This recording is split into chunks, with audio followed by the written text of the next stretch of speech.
कि जो मनुष्य पैदा हुआ उसको जाना है, मृत्यु अटल सत्य है। तो एक दिन ना एक दिन तो विशाल जाना ही है भाई। अगर इस बात की परवाह करेंगे, कहते हैं ना बाबा साहब अम्बेडकर कहते थे कि भाई मरने के बाद जिंदगी है नहीं, इसका किसी को नहीं पता, लेकिन मरने से पहले का जो जीवन है उसमें आप जिए नहीं जिए इस पे के ऊपर डिपेंड करता है। अगर मैं डर के जीऊंगा तो काम कैसे करूंगा, आप मुझे बताओ।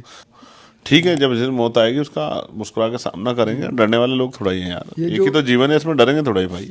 और मुजफ्फरनगर इसलिए तय किया है कि मुजफ्फरनगर एक क्रांति धरा है। किसान था तो किसने मुझसे कहा कि भाई देश गुलाम हो गया है, तो मैंने उनको टोकते हुए कहा कि नहीं देखो, ऐसा जब तक आज़ाद समाज पार्टी भीम आर्मी तब तक देश को गुलाम नहीं कर सकती। संवैधानिक अधिकार बचाओ भाईचारा बनाओ जो रैली है, ये 26 नवंबर को जीआईसी ग्राउंड मुजफ्फरनगर में 3 मंडलों की रैली, और मुझे उम्मीद है ऐतिहासिक रैली होगी। अरे यहाँ आप कैसे मान रहे हैं, क्या ये मुजफ्फरनगर की रैली प्रशासन सफल होने देगा? नहीं, प्रशासन उन्हीं की रैली हमेशा वो खराब उन्हीं की रैली सफल कराता है, जिनकी रैली सफल कराने का दायित्व प्रशासन पे होता है। इसको बहुजन राष्ट्र बनाना, रैली हम लोग करें के जरिए जो है, जितने बहुजन यूट्यूबर हैं, चैनल्स चलाने वाले हमारे पत्रकार साथी, उनको मैं निमंत्रण देता हूँ। और जिस तरह वो और दलों की मदद करते हैं, वो आज़ाद समाज पार्टी के अंदर की रैली को भी कवर करके आज़ाद समाज पार्टी मदद करें। देखने वाले का नज़रिया है, कोई आप में पत्रकार देखेगा, कोई आप में भाई देखेगा, कोई आप में दोस्त देखेगा, कोई आप मेरा इंटरव्यू ले रहे हो तो कुछ लोग आपको विरोधी नज़रिए से भी देखेंगे। तो देखने वाले के ऊपर डिपेंड करता है क्या देखता है, क्या इससे हमें क्या फ़र्क पड़ेगा। अगर हम इन्हीं चीज़ों पर ध्यान देंगे तो हमारा काम कौन करेगा। सुरक्षित मान रहे हैं, कल परसों एक बड़ा ब्लास्ट यहाँ तो गोली सामने से टारगेट करके मुझे चलाई गई, तब मैं नहीं मरा। तो अब जब अगर कहीं कोई ब्लास्ट होगा और मेरी मौत अगर ब्लास्ट में आएगी तो यार आ जाएगी, इसमें क्या फर्क। नमस्कार, आप देख रहे हैं बी मिशन टीवी। आज मेरे साथ भीम आर्मी के संस्थापक, आज़ाद समाज पार्टी के प्रमुख, नगीना लोकसभा सुरक्षित से सांसद चंद्रशेखर आज़ाद जी हैं, जो लगातार बिहार चुनाव के बाद अब राजधानी दिल्ली में हैं और उत्तर प्रदेश के पश्चिमी में बड़ी इनकी तैयारी 26 नवंबर चलो मुजफ्फरनगर रैली को लेकर इनसे बात करेंगे कि आखिर वो क्या तैयारी है। लगातार बिहार चुनाव में देखा, गरीब प्रत्याशियों के समर्थन में एक एक गाड़ी से घूमे, किस तरीके का संघर्ष वहाँ रहा ये भी जानेंगे। साथ हम सबसे पहला यही सवाल रहेगा कि आखिर मुजफ्फरनगर में जो रैली होने वाली है उसको लेकर क्या कुछ रणनीति है और क्या कुछ आने वाले समय में उससे क्या पार्टी को फ़ायदा हुआ और आगे का क्या कुछ प्लान रहेगा। सर, पहले बहुत बहुत स्वागत है आपका। धन्यवाद विशाल राम, धन्यवाद आपका। मैं बिहार में देखा आपके संघर्ष को, एक एक गाड़ी के साथ बड़े खतरनाक रास्ते पर, कई जगह बहुत सारा पानी भरा हुआ है, निकलने की रास्ता नहीं है और सुरक्षा व्यवस्था आपको वहाँ नहीं मिली। कैसे देख पा रहे हैं? सबने आपका हेलीकॉप्टर तो देखा पर वहाँ का जो आपका संघर्ष रहा वो नहीं देख पाए। कोई फर्क नहीं पड़ता है। जिस समाज के लिए संघर्ष कर रहे हैं, जिन महापुरुषों का आंदोलन चला रहे हैं, उनसे बहुत कुछ सीखा है। उन्होंने तो हमसे भी ज़्यादा अभाव में, यानी कि हम तो गाड़ी से भी थे, तो उन्होंने तो ट्रेन के जरिए, बस के जरिए जा जाके, साइकिल से पैदल जा जाके आंदोलन खड़ा किया है। तो हम उन्हीं के सिपाही हैं। तो इन सब चीज़ों का कोई बहुत देखिए, हर दिन एक जैसा नहीं होता है। आज गाड़ी है, कल काफिला है, परसों हेलीकॉप्टर है, एक दिन ऐसा कुछ भी ना हो। तो इन सब चीज़ों के साथ आगे बढ़ना, अपने लक्ष्य पे केंद्रित रहना, अपने लक्ष्य पे जो है नज़र बना कर रखना, ये बहुत इंपॉर्टेंट है। तो वो काम हम लोगों ने किया और हमें खुशी है कि हमारा आंदोलन वहाँ धीरे धीरे जड़ें पकड़ रहा है। हमारे कार्यकर्ता जो लंबे समय से मेहनत कर रहे थे, आज उनको वो लीडरशिप की भूमिका में आ रहे हैं। लोग उनको जान रहे हैं, पहचान रहे हैं, लोगों के काम आ रहे हैं, अधिकारी कर्मचारी उनकी सुनवाई कर रहे हैं। इस तरह धीरे धीरे कारवां बढ़ेगा। हमें जो भी वोट मिलेगा, हमें इस बात की खुशी होगी कि हमारी बात जो है, क्योंकि देखिए मैंने जितना ज़मीन पर समझा है कि आदमी जिसको नहीं भी जानता और वो उसके पास आ जाए कि मुझे कुछ पैसों की मदद की ज़रूरत है, मैं भूखा हूँ, मैं प्यासा हूँ, या मेरे कोई मेरी जेब कट गई, तो आदमी दे देता है। इतना जो है उसका कोमल हृदय होता है कि वो देता है। लेकिन वोट किसी व्यक्ति को जाने बगैर नहीं देता है।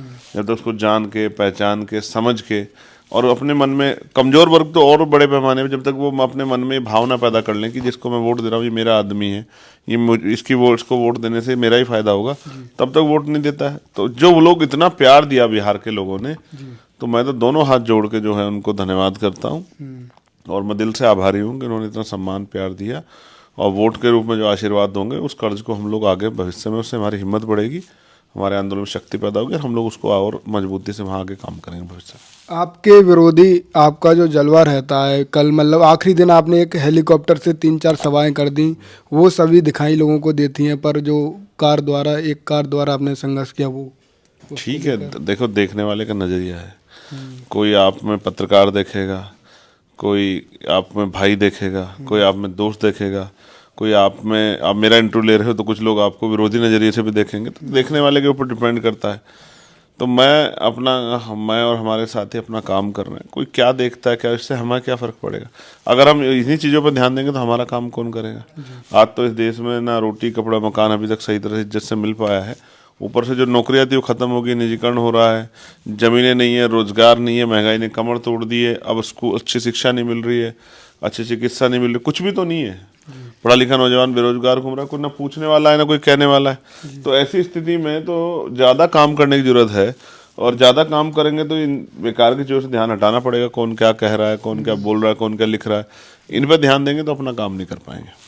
बिहार में बड़ा संघर्ष करके आप यहाँ आए हुए हैं, राजधानी दिल्ली में बैठे हुए हैं आप, ये नॉर्थ एवेन्यू है, और आप अपने आप को यहाँ कैसे सुरक्षित मान रहे हैं? कल परसों एक बड़ा ब्लास्ट यहाँ हुआ है। देखिए ऐसा है, मुझे तो जिस दिन गोली लगी थी जी, और आपका पिछला जो सवाल था ये उसको तो उसमें थोड़ा सा उससे रिलेटेड भी है इसका आंसर कि लोग क्या सोचते हैं। तो जब मुझे गोली लगी तो बहुत सारे लोगों ने कहा इन्होंने तो अपने आप चलवा दी, सुरक्षा के लिए चलवा दी। सत्ताधारी लोगों के पक्ष के ने मंत्रियों ने कहा, बहुत सारे लोगों ने कहा कि गलत हुआ भाई, नहीं होना चाहिए था।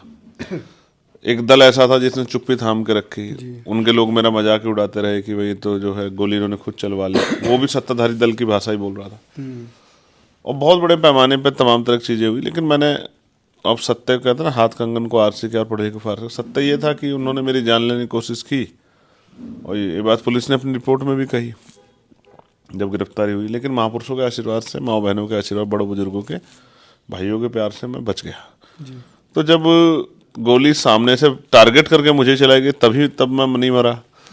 तो अब जब अगर कहीं कोई ब्लास्ट होगा और मेरी मौत अगर ब्लास्ट में आएगी तो यार आ जाएगी, इसमें क्या फ़र्क पड़ता है? देखो यार, बुद्ध ने कहा है कि जो मनुष्य पैदा हुआ उसको जाना है, मृत्यु अटल सत्य है। तो एक दिन तो विशाल जाना ही है भाई। अगर इस बात की परवाह करेंगे, कहते हैं ना, बाबा साहब अम्बेडकर कहते थे कि भाई मरने के बाद जिंदगी है नहीं, इसका किसी को नहीं पता, लेकिन मरने से पहले का जो जीवन है उसमें आप जिए नहीं जिए इस पे के ऊपर डिपेंड करता है। अगर मैं डर के जीऊँगा तो काम कैसे करूँगा, आप मुझे बताओ। देखो मेरे पास उत्तर प्रदेश में सुरक्षा है, मेरे पास दिल्ली में सुरक्षा नहीं है, मेरे पास उत्तराखंड में भी सुरक्षा नहीं है, मेरे पास बहुत सारे स्टेट हैं जहाँ मैं भी इलेक्शन कर गया, बिहार हो गया, झारखंड गया, उड़ीसा गया, छत्तीसगढ़ गया, नहीं है सुरक्षा। तो इसका मतलब ये थोड़ा है कि भाई मैं डर के वहाँ जाता नहीं हूँ। राजस्थान में भी तो मैं तो जाता हूँ, अपना काम करता हूँ।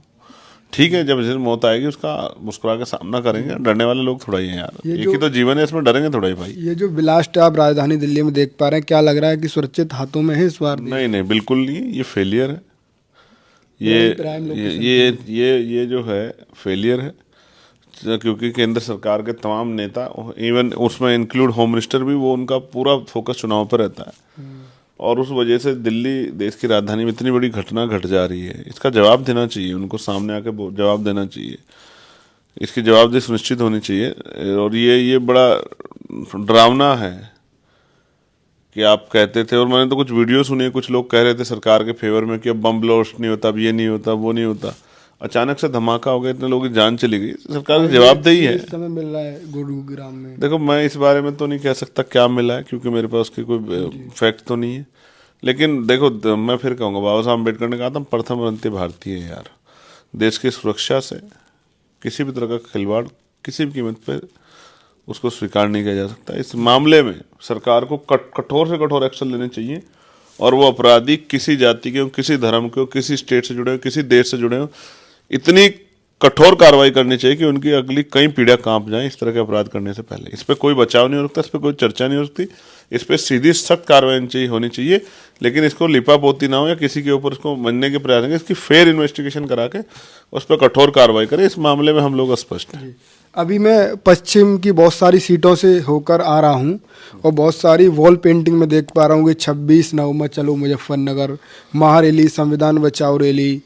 ये जो रैली है इसको लेकर क्या आगे का प्लान है, और ये रैली क्यों आप करने का ऐसा फैसला नहीं लिया है, ऐसा नहीं है कि अभी फैसला लिया। बेसिकली क्या है कि हमने 2022 में एक रोड मैप बना लिया था कि हमें किस तरह से काम करना है।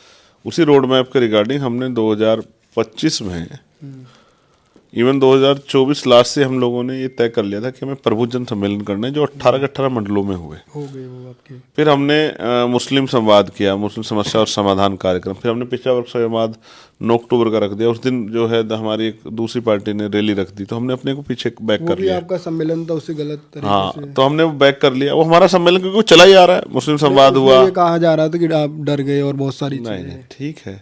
करता तो ये कहते हैं कि भाई भीड़ को बांट, लोगों को बांटने के लिए कर दिया, कमजोर करने के लिए कर दिया। नहीं, इसलिए नहीं किया कि भाई एक ही दिन एक ही मतलब एक ही सोच के विचार के बड़े पैमाने पर जाएंगे समर्थक और आमने सामने से ऐसी स्थिति। जबकि हमारा प्रोग्राम तो वो पिछड़े वर्ग के हमारे जो पदाधिकारी हैं, कार्यकर्ता हैं, उनको उनसे रिलेटेड था, ना कि कोई बड़ी रैली थी। इंडोर हाँ, कार्यक्रम इंडोर कार्यक्रम था। तो हमने बैक कर लिया कि हम उस तरह की चीजें ही नहीं चाहते हैं। चाहते हैं। ठीक है। तो अभी अब क्या क्या है, लगता है अब क्योंकि अब हम लोगों ने फिर अपनी तैयारी जो है उसके रिगार्डिंग हम 3 मंडलों की एक संयुक्त सभा का निर्णय लिया है। ये 3 मंडल हो गया। 3 मंडलों की, सहारनपुर मंडल, मुरादाबाद मंडल और मेरठ मंडल। और मुजफ्फरनगर इसलिए तय किया है कि मुजफ्फरनगर एक क्रांति धरा है, किसानों की, मजदूरों की बहुत मजबूत धरातल है, और वहाँ बड़ा आशीर्वाद वहाँ का हमेशा हमें मिला है। तो इसलिए मुजफ्फरनगर में, बने हुए हैं। हाँ, नहीं मैं तो बिजनौर से हूँ, मतलब लेकिन हाँ, तो इसलिए तय किया कि मुजफ्फरनगर में कार्यक्रम पार्टी के प्रदेश अध्यक्ष और जो तमाम पार्टी की जो सीनियर टीम है उन लोगों ने बैठ के किया।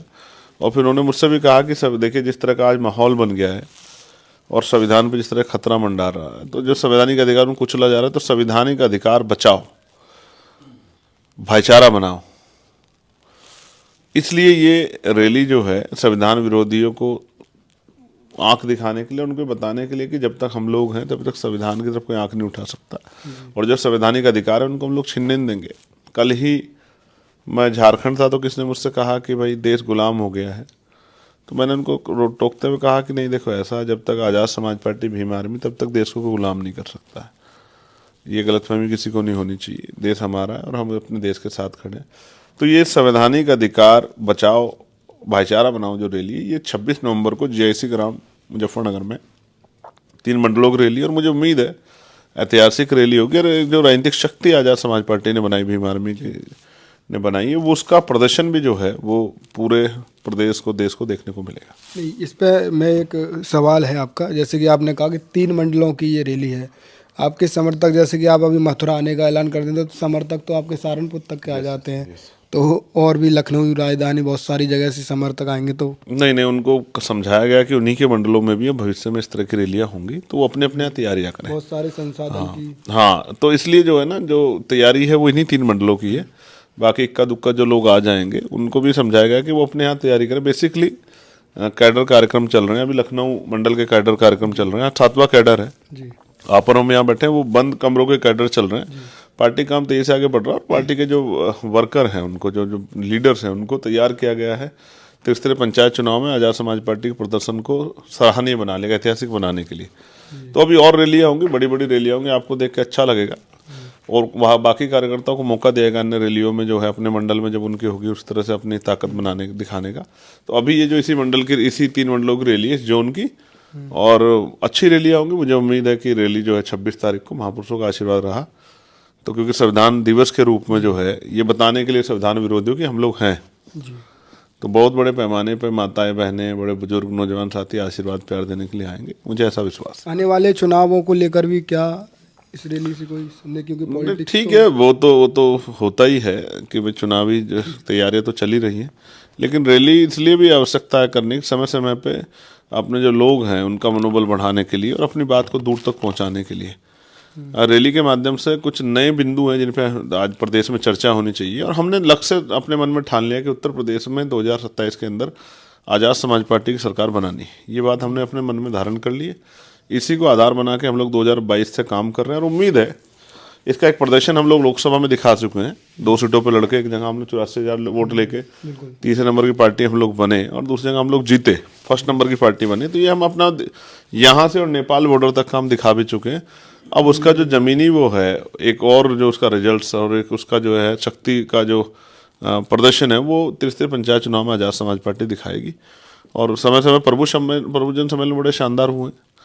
तो कार्यकर्ता अपना काम करें, नेता अपना काम करें, और हम लोग जो हैं पॉलिसी बना के कि किस तरह 2027 में आज़ाद समाज पार्टी की सरकार बनाई जाए, इसके लिए हम लोग दिन रात प्रयास कर रहे हैं। क्योंकि जो कमज़ोर वर्ग हैं, SC ST OBC मुस्लिम्स और अन्य जो धार्मिक लोग, उनके हालात बहुत बुरे हैं उत्तर प्रदेश में। जिस तरह की हिंसा और जो बुनियादी सुविधा मिलनी वो नहीं मिल रही है।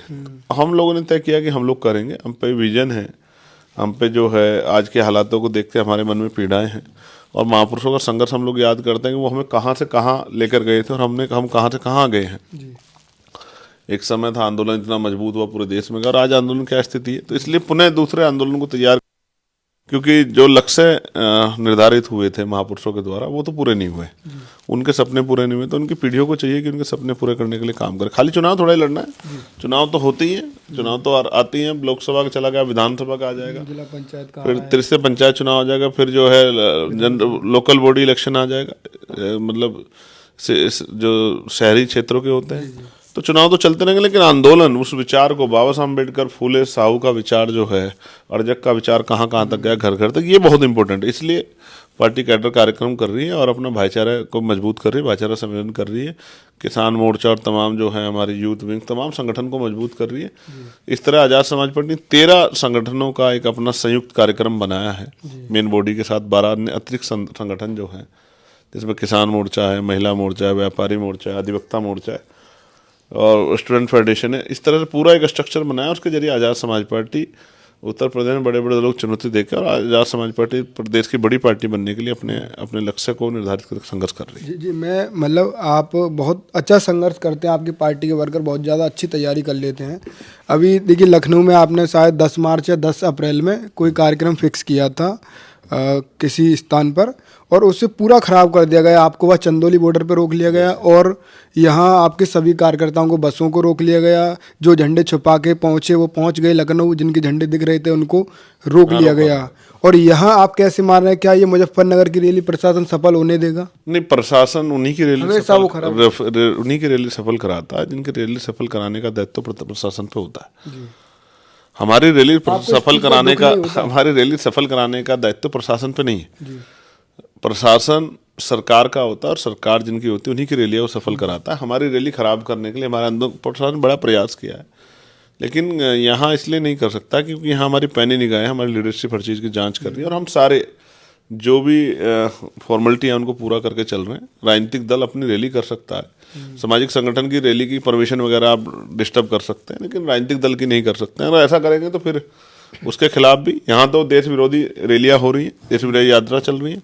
भाई भारतीय देश को, सेकुलर देश को हिंदू राष्ट्र बनाने के नाम पे जो है यात्रा चल रही है, और सरकार उसमें पूरा सहयोग कर रही है, सुरक्षा दे रही है और तमाम तरह की चीज़। अगर हम लोग करें कि हमें इस देश को बहुजन राष्ट्र बनाना, रैली हम लोग करें, तो आप देख लेना कि तत्काल जो है हमारे लोगों को घेर के डिटेन करके उनमें मुकदमे लगा के और हमें देश विरोधी घोषित करने की बातें करेंगे कि ये भाई देखिए किस तरह की बात कर रहे हैं। लेकिन वहाँ इस बात को लेकर रैली निकल रही है, यात्रा निकल, उसको सरकार सहयोग कर रही है क्योंकि वो सरकार के आदमी, इस बात को सब जानते हैं। आपके लीडर्स को बड़ा टारगेट किया जा रहा है, जैसे कि हिंदू राष्ट्र यात्रा निकल रही है, उसके थोड़ा विरोध में अगर देखिए हमारी शक्ति बढ़ रही है, हमारी शक्ति बढ़ रही है। जब आपकी शक्ति बढ़ती है तो आपको रोकने के लिए तमाम तरह के हथकंडे अपनाए जाते हैं। हथकंडों से हम लोग डरने वाले नहीं है। ये रैली हम इनका सामने से मुकाबला नहीं हो, किसी पे नहीं होगी खराब। प्रयास किया तो आप करेंगे, ये भी करेंगे, विपक्ष के लोग भी करेंगे और लोग भी करेंगे, सत्ता पक्ष के लोग भी करेंगे, प्रशासन से भी कहेंगे। लेकिन आज़ाद समाज पार्टी भी हमारे में तैयारी बड़ी मजबूत है।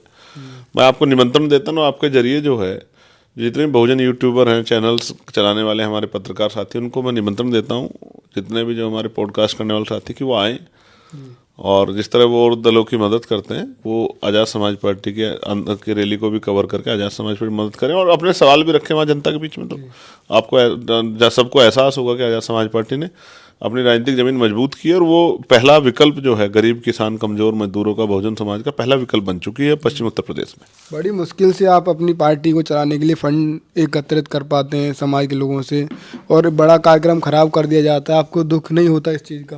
नहीं, बड़ा मेहनत का पैसा है, कहीं चोरी डकैती का पैसा तो नहीं है। हाँ, तो तकलीफ तो होती है, मगर क्या करें। अब इन तकलीफ पे रोने से तो काम नहीं चलेगा, या डर के घर बैठने से भी काम नहीं चलेगा। आज का दौर है, समाज देख रहा है लड़ कौन रहा है, समाज ये भी देख रहा है उनकी आवाज़ कौन उठा रहा है, समाज ये भी देख रहा है उनके साथ कौन खड़ा है, समाज उनको ये भी देख रहा है उनको न्याय कौन दिला रहा है। मैं बिहार में था, मुजफ्फरनगर में एक हत्या हुई, परिवार डेड बॉडी को लेकर सड़क पर बैठ गया। मैंने परिवार से बात की, उन्होंने कहा कि आप जैसा आदेश करेंगे। तो मैंने कहा कि मुझे 24 घंटे का समय आपसे मांगता हूँ, मुझे दे दो, निर्दोष जाएगा नहीं जेल। और उनके बच्चे भी पकड़ रखे जिनके घर की हत्या हुई। मैंने कहा निर्दोष जेल नहीं जाएगा और दोषी बचेगा नहीं, मेरा आपको कमिटमेंट है। तो मैंने वहाँ के एसएसपी से बात की, डीआईजी से बात की। मैंने उनको कहा कि भाई देखिए, निर्दोष जाना नहीं चाहिए किसी भी जाति धर्म का, और दोषी बचना नहीं चाहिए, और 24 घंटे का समय। और आपको जान के बड़ी खुशी होगी, 24 घंटे के अंदर जो निर्दोष पकड़े गए थे उनको छोड़ा गया, और जो दोषी थे उन पर उनको कार्रवाई करके और परिवार को संतुष्ट करके उनको जेल भेजा गया। तो ये ऐसा नहीं है कि आज़ाद समाज पार्टी की शक्ति बढ़ रही है, तो इससे जो है लोगों में प्यार विश्वास बढ़ रहा है और कमज़ोर वर्गों में भाईचारा भी बढ़ रहा है।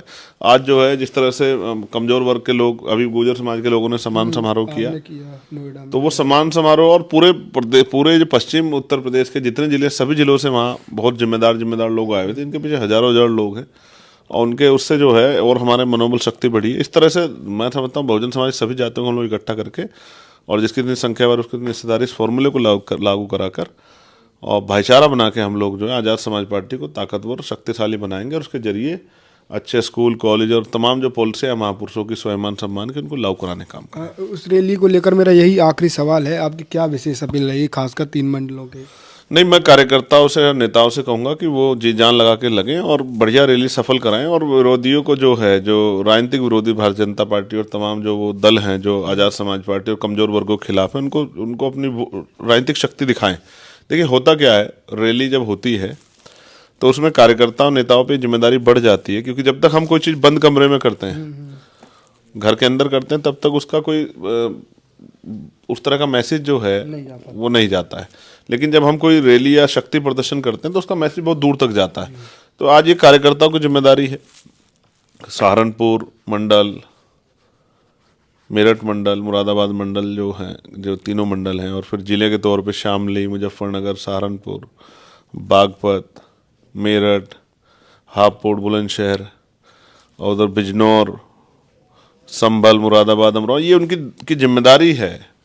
गाजियाबाद, ये इनकी गौतम बुद्ध, इनकी जिम्मेदारी है कि वो अपनी रैली को ऐतिहासिक रैली के रूप में बदलें और बताएं कि जो जिन लोगों ने लंबे समय से समाज की सेवा की है, वो अपने छोटे छोटे साधनों से बड़े बड़े जो हैं कार्यक्रम करा के और अपना शक्ति प्रदर्शन दिखा के, जिससे कि फिर अधिकारी कर्मचारी उनकी सुनवाई करें और उनको जो है आगे बढ़ के लोगों की सेवा करने का मौका मिले, उनकी राजनीतिक शक्ति बने। इस बात को सुनिश्चित जो है रैली के रूप में, शक्ति प्रदर्शन के रूप में करें। ये मैं उनसे अपील करूँगा कि वो घर से निकलें और लोगों से अपील करें, और घर घर जाके लोगों से कहें कि वो इस रैली को कामयाब बनाएं। और मेरा विश्वास है कि समाज का आशीर्वाद रहेगा, पूरे बहुजन समाज का, और रैली कामयाब होगी और ऐतिहासिक रैली होगी। मुजफ्फरनगर में उससे नीला सैलाब आएगा। जी देखिए, आज मैं राजधानी दिल्ली में आया हुआ था। बिहार चुनाव में मैं भी रहा, चंद्रशेखर आज़ाद भाई भी रहे वहाँ पर, बहुत सारा संघर्ष किया। अभी पश्चिमी उत्तर प्रदेश में भी संघर्ष करने जा रहे हैं, और बहुत सारी बातें मुजफ्फरपुर में होने वाली रैली को लेकर की, बहुत सारी और भी बातें की। फिलहाल इस वीडियो पर आपकी क्या प्रतिक्रिया है, आप अपनी कमेंट में राय दें, और इस वीडियो को ज़्यादा से ज़्यादा शेयर करें।